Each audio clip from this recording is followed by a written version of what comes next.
Estimados especialistas, bienvenidos pues a la videoconferencia respectiva al taller número 15 de matemática, las figuras geométricas en nuestro uso cotidiano, ¿no? Con el tema vamos a ver rectas paralelas, perpendiculares, oblicuas y polígonos con sus respectivas propiedades. Bien, antes de empezar vamos a ver los aprendizajes esperados. En este caso tenemos el aprendizaje esperado a la respectiva competencia, que es actúa y piensa matemáticamente en situaciones de forma, movimiento y localización. Y vamos a trabajar estas tres capacidades: el comunica y representa ideas matemáticas, elabora y usa estrategias, razona y argumenta generando ideas matemáticas, ¿no? Con sus respectivos indicadores. Bien. Es importante partir nosotros de las situaciones de contextos. En este caso observamos que hay ponchos y hay una parte de acá, en esta parte izquierda, le preguntamos a los estudiantes cómo se recibe este nombre, ¿no? Y vamos a ver que ese tipo de prenda lo usaban nuestros antepasados y le llamaban unku, ¿no? Y vamos a ver que hay diseños escalonados y lineales en las cuales nos dan idea de figuras geométricas. Esto, por ejemplo, este unku lo vamos a observar en el Museo de Arte de Lima, acá en el Mali, donde observamos un tipo de diferente de poncho, ¿no? Actualmente, por ejemplo, las personas en tiempo de invierno usan diferentes tipos de ponchos y siempre con diseños geométricos. Acá los estudiantes pueden identificar las diferentes formas que hay y a partir de acá puede hacer el contexto, pues, cómo se llama este tipo de figuras, ¿ya? No solamente encontramos las figuras geométricas en las vestimentas, sino también en las construcciones antiguas. Por ejemplo, en el norte del Perú encontramos la runa de Chanchán. Encontramos una serie de figuras geométricas con los cuales los pobladores de estas ciudades hacían frisos, hacían dibujos y adornaban las paredes de esta ciudadela, ¿no? ¿Ya? Al igual como en el caso que nosotros encontramos en el norte del Perú, en Chanchán, así en sus respectivos lugares de ustedes, siempre hay ruinas, porque nuestro país que está lleno siempre de sitios arqueológicos, ¿no? Y partir de esos tipos de situaciones en las cuales los estudiantes pueden observar las figuras geométricas y cómo estas figuras geométricas han sido utilizadas o empleadas por los diferentes peruanos en los diferentes tiempos. Por ejemplo, este manto hermoso, en el cual observamos una serie de colores y observamos también que hay figuras geométricas. Preguntar a los estudiantes qué figuras observan ahí, a qué se refieren, qué nos quiere mostrar este tipo de figuras, qué nos quiere mostrar, y a partir de este tipo de conversación hacerles introducir a lo que son los conceptos geométricos. Pero vemos nosotros que también encontramos figuras geométricas cuando estamos en el aula, en el salón de clase. En el aula encontramos que observamos que los estudiantes pueden identificar alguna de ellas, ¿no? En este caso, pues, la pizarra, las ventanas, encontramos pues en las losetas, encontramos en diferentes objetos de nuestro alrededor, encontramos figuras geométricas. En este caso, pues, alrededor del colegio tenemos la cancha de fútbol, la cancha de fulbito, los parques, la silla, la mesa, diferentes tipos de figuras geométricas, ¿no? En nuestra ciudad, ya en todas las plazas encontramos diferentes formas geométricas, cómo han armado ellos los jardines. Encontramos en la iglesia, encontramos pues en los palacios municipales, en nuestras propias casas encontramos que hay diferentes formas geométricas, ¿no?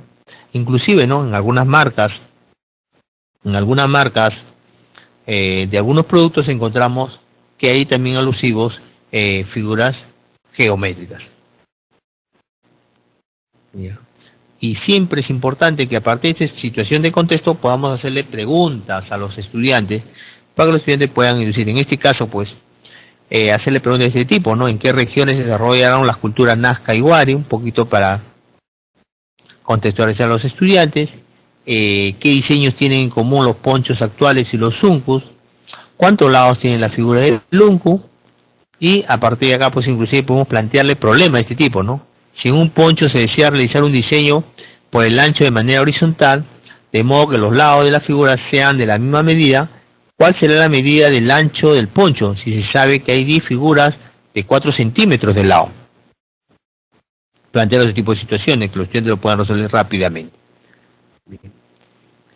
Y cuando vamos nosotros ya a ver las rectas paralelas, perpendiculares, oblicuas, podemos utilizar cuerdas. O sea, hacer, por ejemplo, en la mano, podemos utilizar de la mano, no sé si ustedes han hecho con las manos, poner las dos cuerdas y ver, ¿no? Si trazo las cuerdas y vemos rectas paralelas, ¿no? Y si lo cruzo, rectas oblicuas, ¿no? O sea, estudiantes. Plantearle este tipo de actividades, los estudiantes inclusive con recta, yo puedo traer esta recta de cartulina, que los estudiantes me puedan ir pegando cuándo son rectas paralelas, cuándo son rectas secantes, cuándo son rectas oblicuas, etcétera, rectas perpendiculares, etcétera. Los estudiantes pueden hacerlo.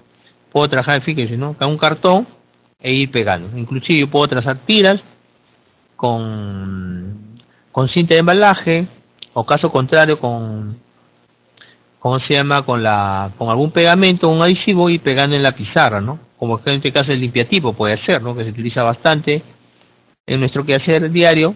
Tenemos un limpiatipo y los estudiantes van colocando, ¿no? Y van diciendo cuáles son rectas paralelas, cuáles son rectas perpendiculares, y decirle nosotros qué características tienen estos tipos de rectas.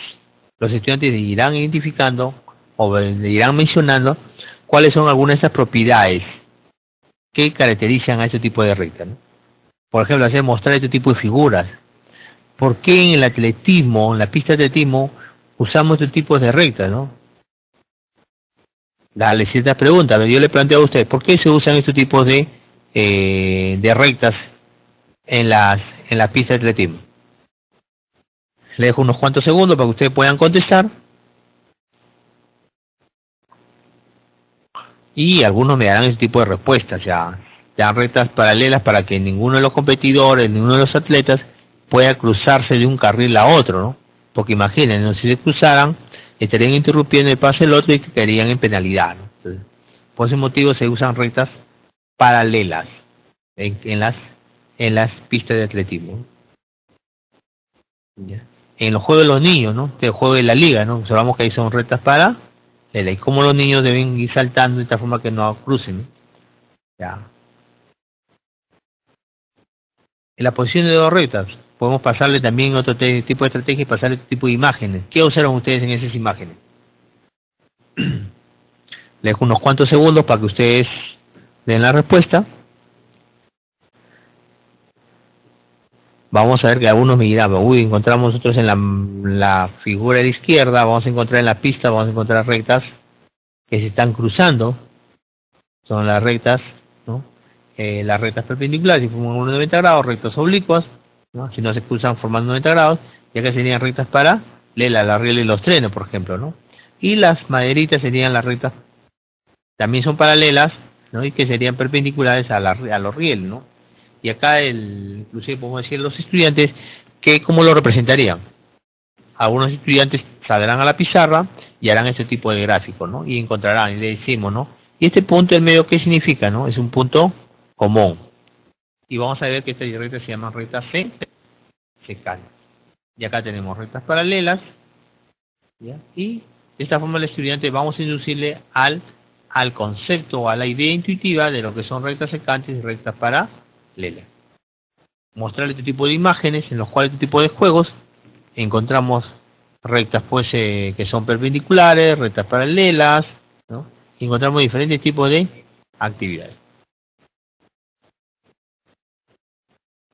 Y pasamos pues recién a la definición de qué son rectas paralelas. Hacer las preguntas y que los estudiantes nos den su respuesta.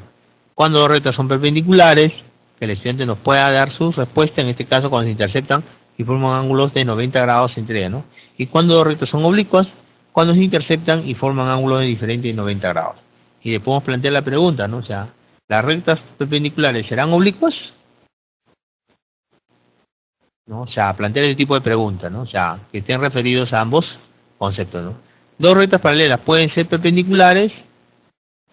Si Juan afirma que dos rectas paralelas también son perpendiculares, ¿ustedes qué le dirían, no? ¿Estaría en lo correcto, estaría en lo incorrecto? el estudiante tiene que dar sus propias respuestas. Ese tipo de preguntas hay que plantear a los estudiantes para que el estudiante razone, inclusive dar preguntas absurdas, decirle, ¿no?, que toda recta perpendicular es paralela. Entonces el estudiante dirá, no, es falso, ¿no? Y le dirá por qué será falso.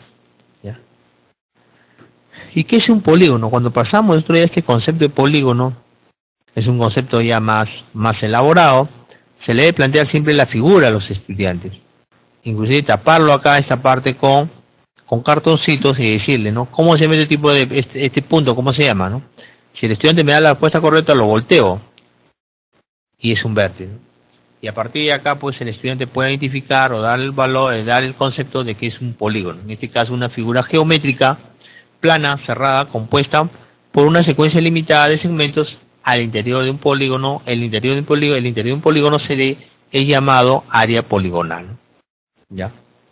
Inclusive es importante plantearle, ¿no?, cuánto suma el ángulo interno y un ángulo externo. Los estudiantes dirán que son ángulos suplementarios, es decir, que suman 180 grados.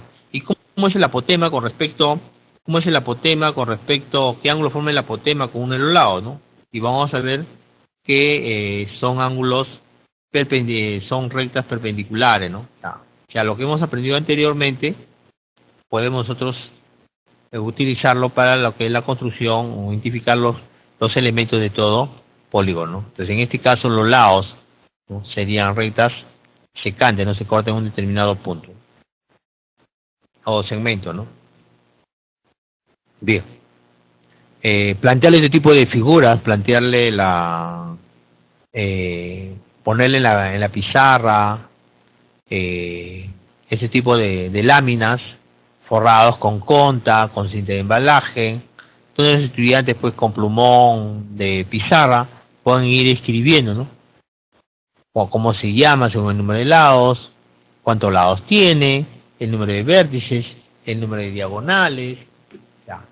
Y así sacar en forma independientemente de los estudiantes para que salgan a completar este cuadro, ¿no? Y recién a partir de este cuadro yo puedo plantear esta parte, este tipo de figura, ¿no? Planteo esta figura y le digo, ¿no?, ¿me puedes mencionar cuántos polígonos hay, los nombres de cada uno de ellos? Y los estudiantes van a darse cuenta que si agarro de uno en uno habrán 5 polígonos. Entonces, si empiezo a tomar de 2 en 2 habrán más polígonos. Y ahí vamos a observar cuántos polígonos podemos ir observando, ¿no? Y a partir de ahí pasamos nosotros, una vez que el alumno ya tenga el concepto de lo que es un polígono, puedo utilizar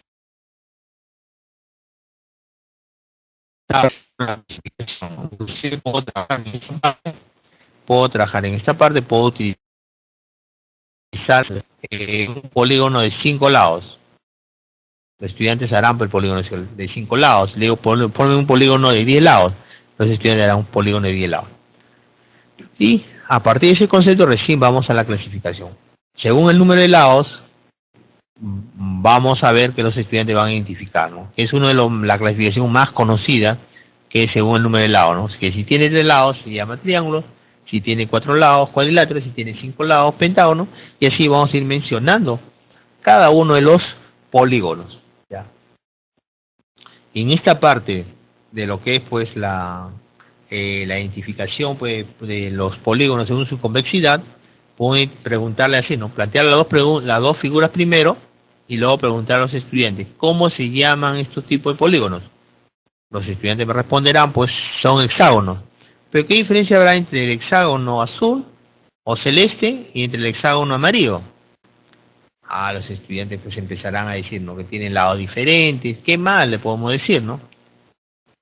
Y van a deducir a ellos que uno tiene un ángulo mayor a 180 grados, en cambio los otros siempre van a tener sus ángulos internos menores a 180 grados. De esta forma vamos nosotros induciendo ya a tener un poco más complejo la clasificación, vamos viendo un poco más allá de la simple vista solamente de ver los lados y vamos avanzando, ¿no? En este caso, en la tercera clasificación, según la medida de sus lados y ángulos, podemos utilizar sorbetes, podemos utilizar pues palitos de fósforo, palitos de chupetines, que forman un polígono regular. Entonces, ellos van a formar, ¿no? ¿Qué característica tienen? Le preguntamos cuántos lados tienen, cómo son los lados, y luego plantear el otro tipo de figuras, ¿no? darle sorbete de diferentes tamaños y que también nos formen un octágono. Y luego preguntarle, ¿no? ¿Qué diferencia habrá entre estos dos octágonos? Y los estudiantes dirán, ¿no? Uno tiene los lados iguales, el otro el lado diferente. Bien. Y a partir de ahí ya le damos la definición de que el que tenga los lados iguales se llama octágono regular, y si tiene lados diferentes, octágono irregular. Y en esta parte de las propiedades de los polígonos, podemos formar, pues, presentarles figuras, forrar las figuras con cinta de embalaje, y a partir de acá decirle que tracen, que unan los puntos, que unan vértices no consecutivos. Si le doy un triángulo, no se podrá formar ninguno, entonces no hay diagonal. En cambio, en un cuadrilátero sí van a ver, ¿no? Una diagonal, dos diagonales, y vamos a ver que las otras diagonales se estarían superponiendo a la anterior, o sea, serían las mismas. Por ese motivo, decimos nosotros que para calcular el número de diagonales, basta con multiplicar el número de diagonales que tiene por el número de diagonales menos 3 entre 2. ¿Por qué entre 2? Porque se están repitiendo, ¿no? O sea, esto lo podemos trabajar con geoplanos, puedo trabajar con figuras con forradas pues, con cinta de embalaje o con cinta cota, donde los estudiantes pueden hacer los trazos y el alumno puede deducir rápidamente las diagonales, ¿no? Y en este caso, ¿cómo se calcula la suma de los ángulos internos de un polígono? Ver que, en primer lugar, a partir pues, de la experiencia, hacer con la hoja de papel, hacer la demostración, que la suma de los ángulos internos siempre suman 180 grados, y a partir de ahí empezamos a construir polígonos, ¿no? O sea, decirle a los estudiantes, ¿cuántos triángulos tiene conformado un cuadrilátero? Vamos a ver que son 2. Por lo tanto, si cada suma de ángulo interno de un triángulo es 180 grados y van a haber 2, van a ser 180 por 2. Y si fuera un pentágono, vamos a ver que son 3 triángulos, por lo tanto sería 180 por 3.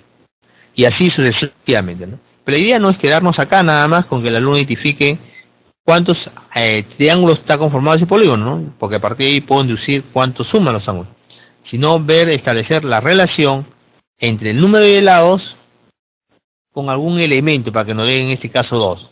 En este caso siempre vamos a observar que para obtener el valor por cual ha sido multiplicado 180 grados, el factor que ha sido multiplicado, es igual a ese valor, sería la diferencia del número de lados menos 2. ¿Ya? Y vamos a ver que en un cuadrilátero sería 180 por 4 menos 2, en un pentágono sería 180 por 5 menos 2, y de forma generalizada sería pues 180 por n menos 2. Por eso que obtenemos la primera fórmula. Y si tenemos un polígono regular, le preguntamos a los estudiantes me dirán, pues si tengo yo un polígono regular, cada ángulo interno, ¿a qué sería igual? Como todos son iguales, basta con que dividirlo entre el número de lados. Ya, 180 por n menos 2 entre n, y obtengo cuánto mide el ángulo interno, ¿no? ¿Y cómo se calcula la suma de los ángulos externos de un polígono convexo? Una pregunta muy interesante. Partimos de lo anterior, que los ángulos internos y externos siempre suman 180 grados, es decir, son suplementarios, ¿no? Y a partir de ahí puedo decir, pues, y vamos a demostrar empíricamente que la suma de los ángulos externos siempre es igual a la suma de los ángulos externos siempre es igual a 360 grados. ¿Ya? De esa misma forma, de la parte intuitiva, vamos nosotros a demostrar cuál es el ángulo central, ¿no? Es decir, que alrededor de un punto siempre forma 360 grados, y vamos a ver que en un polígono, de acuerdo al número de lados, se van formando triángulos. ¿Ya? Un triángulo, como todos estos son polígonos regulares, o polígonos que tienen la misma medida, pues que hayamos 360 entre n, ¿no? Y para calcular el perímetro, basta con que sumemos el número de lados, ¿no? El número de lados, ¿no? Por el perímetro es igual a la medida de uno de los lados por el número de lados, ¿no? Recordando el perímetro, que siempre en este caso estamos hallando con esta fórmula para un polígono regular. Y si fuera irregular, tendríamos que ir sumando la medida de cada uno de ellos. ¿Y cómo se calcula el área de un polígono? Observamos que en cada polígono siempre se pueden formar triángulos. Y que esa altura de ese triángulo nosotros lo conocemos como altura en un triángulo, pero en un polígono se llama apotema, ¿no? Que es un segmento perpendicular a uno de los lados. ¿Ya? Por eso que se multiplica el perímetro por el apotema entre dos. Y pasamos, ya la analizamos, en el cual se presentan situaciones de contexto real, en este caso a través de una imagen. Yo puedo llevar esa imagen en un papelote y a partir de ahí hacerle estas preguntas. ¿Cuál es la medida del mayor ángulo entre la avenida La Historia y la avenida Perseverancia? Los estudiantes tendrán que hacer algunos cálculos para darme la respuesta. Es importante que los estudiantes identifiquen cuánto son rectas paralelas, cuánto son rectas perpendiculares y rectas oblicuas, ¿ya? Y a partir de acá planteo ciertas situaciones. En este caso, la medida del mayor ángulo entre la avenida Historia a la Perseverancia es 130 grados, porque la avenida La Historia es paralela a las letras y ambas forman un ángulo de 130 grados con la avenida Perseverancia, ¿no? De este tipo, ¿no? Puedo preguntar, pues, a partir de acá, ¿no? Que si la avenida Perseverancia y Disciplina representan rectas paralelas, me dirán que sí, me dirán que no, y darán sus argumentos cada uno de los estudiantes. Otra forma de trabajar los estudiantes es a través de ese tipo de figuras, en las cuales yo puedo ir pegando con cada figura, cada cartón, con alguna proposición y con su respectiva respuesta, y luego buscar el apareamiento. En este caso, tiene 11 lados, ¿no? Operaría pues con el indicado, con alguno de los polígonos, ¿no? No tiene diagonal, yo inclusive puedo hacer equivocarnos, tiene 11 lados, y pongo a propósito acá el triángulo al lado. ¿Qué dicen ustedes? ¿Será cierto o será falso? No, es falso, ¿no? ¿Por qué? Porque un triángulo tiene 3 lados. Pero acá no encontramos 3 lados. ¿Cuál es la característica del triángulo? Y vamos a ver pues que no tienen diagonal. Entonces los estudiantes, a partir de este tipo de actividades, hacemos que el estudiante razone y argumente su respuesta. Y acá en este tipo de problema, ¿no? Calcular el área sombreada si sabe que cada cuadrícula es de 1 centímetro de lado. Le preguntamos a los estudiantes, ¿esta figura es regular o irregular? Ah, es irregular. ¿Pero puedo calcular el área? Directamente no. O sea, le diremos a los estudiantes que busquemos figuras que sean conocidas. En este caso, un triángulo, ¿no? Donde vemos nosotros que la base es 3 y la altura es 2, es un triángulo rectángulo, porque tiene un ángulo recto, y vas a multiplicar 3 por 2 entre 2, vamos a ver que es 3 centímetros cuadrados el área, ¿no? Y a partir de acá yo puedo plantear este tipo de otras figuras conocidas, ¿no? Puedo trabajar en este caso un cuadrado, puedo trabajar acá en este caso un rectángulo, un triángulo y un trapecio, ¿no? Y así puedo plantear, ¿no? Inclusive yo puedo trazar acá un trapecio, ¿no? Y acá pues un romboide, ¿no? O sea, y así trabajarlo de diferentes formas con los estudiantes. Puedo trabajar diferentes formas, de las cuales algunas tienen que ser conocidas, ¿no? Cuando vamos ya a practicamos, es importante que los estudiantes puedan aplicar lo que han aprendido, las estrategias que han aprendido en el analizamos, para poderlos llevar a cabo en práctica, llevarlo a cabo ya en el practicamos, ¿no? Recordando que en el practicamos solamente trabajamos 10 ítems de los 15, los cuales han sido seleccionados, y vamos a ver cómo se trabaja. El estudiante debe leer esta primera parte, se desea hacer una réplica de la ventana presentada, si sabe que los lados iguales, que si sabe que tiene que los lados son iguales, ¿cuál es la medida del ángulo interior que forman dos lados consecutivos? Primero debemos hacer que el estudiante lo lea, lo observe la figura y luego a partir de decirle que nos diga con sus propias palabras qué consiste el problema. Eso es lo que se llama el parafraseo, es una estrategia de comprensión lectora. Otra manera es que el alumno pueda graficarlo, que es lo que nos piden, ya que el alumno pueda hacer las gráficas e identificar los datos. Una vez que el alumno identifica los datos, recién buscamos y le decimos a los estudiantes qué número de lados tiene. El alumno me responderá, en este caso tendrá 7 lados. ¿Y cómo se hace ese polígono? El estudiante responderá pues que es un pentágono regular, ¿no? Y a partir de acá le decimos, ¿no?, ¿qué es lo que nos piden averiguar? Si nos piden averiguar en este caso la medida del ángulo interior, entonces ¿cuál es la fórmula que trabajaríamos? Trabajaríamos la fórmula de que el ángulo interno es igual a 180 grados por n-2 entre n, ¿no? ¿Cuánto vale n? N vale 7, ¿no? Reemplazando valores, observamos que ese ángulo interior mide 128 grados, 6 grados aproximadamente. Y esa sería la respuesta, ¿no? O sea, la medida del ángulo interior que forman dos lados consecutivos es 128,6 grados aproximadamente. La alternativa sería la B, ¿no? De esta forma yo puedo trabajar con los estudiantes la parte de practicamos. Recordando que en el practicamos lo que tenemos que hacer es aplicar las estrategias que hemos analizado en la sección anterior y poner todas esas estrategias en acción a la hora que resolvemos las situaciones problemáticas, ¿no? Sin más que decir, muchas gracias a todos los participantes, a todos los especialistas, y lo estaríamos esperando la próxima semana con la próxima videoconferencia respectiva a la sesión taller número 16. Muchas gracias, hasta luego.